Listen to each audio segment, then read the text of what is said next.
Hello everyone, ఈరోజు మనం laptop reset చేయడం నేర్చుకుందాం. ఫస్ట్ మీరు మీ సెట్టింగ్స్ ఓపెన్ చేయండి.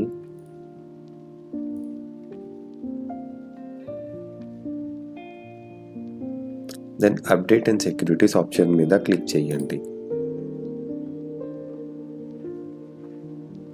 దెన్ ఇక్కడ రికవరీ అనే ఆప్షన్ని సెలెక్ట్ చేయండి.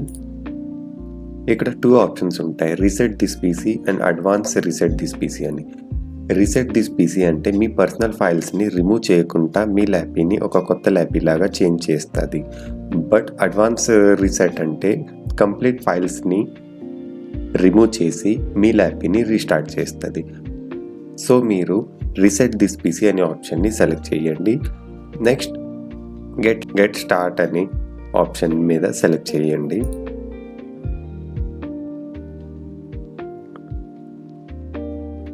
ఇక్కడ కీప్ మై ఫైల్స్ అనే ఆప్షన్ సెలెక్ట్ చేయండి. దెన్ మీరు నెక్స్ట్ అనే ఆప్షన్ మీద క్లిక్ చేయండి. విదిన్ 1 అవర్లో మీ ల్యాపీ రీస్టార్ట్ అయిపోద్ది అండ్ కంప్లీట్గా ఒక న్యూ ల్యాపీ లాగా చేంజ్ అయిపోద్ది.